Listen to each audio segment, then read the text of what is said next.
বলিউড সুপারস্টারকে হামলার বিষয়টি স্বীকার করেছেন শরীফুল।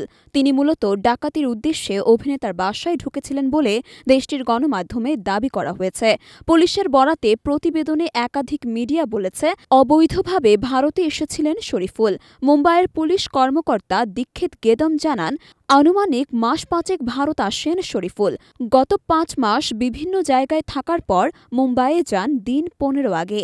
এই সময়ে তিনি নিজেকে বিজয় দাস বলে পরিচয় দিতে শুরু করেন। বিভিন্ন সময় বিভিন্ন নামে সে পরিচয় দিতেন বলে জানা গেছে। কখনো বিজয় দাস, কখনো বিজয়, কখনো মোহাম্মদ ইলিয়াস। ডিসিপি গেদাম বলেছেন, একটি গৃহপরিচর্যাকারী সংস্থার সঙ্গে কাজ করতেন শরীফুল। ডাকাতির উদ্দেশ্যেই সাইফের বান্দ্রার ফ্ল্যাটে ঢুকেছিলেন। বাধা পেয়ে অভিনেতার ওপর হামলা করে, তারপর পালিয়ে যায়।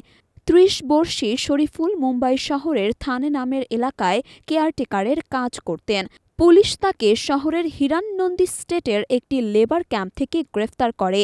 তাকে জুডিশিয়াল কাস্টাডিতে নেওয়ার আগে পুলিশ তাকে বান্দ্রাতে নিয়ে জিজ্ঞাসাবাদ করতে চায়। গ্রেফতার হওয়ার আগে শেহজাদ একটি কনস্ট্রাকশন সাইটে কন্ট্রাক্টর হিসেবে কাজ করছিলেন। এই ঘটনায় তিনি কেন জড়িত সেই বিষয়টির খোঁজ করছে পুলিশ। তার থেকে ধারালো অস্ত্র জব্দ করে পুলিশ।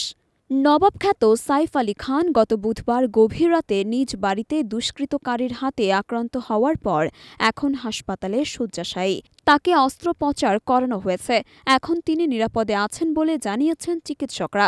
তবে সুস্থ হতে আরও কয়েকদিন লাগবে বলেও জানিয়েছেন তারা।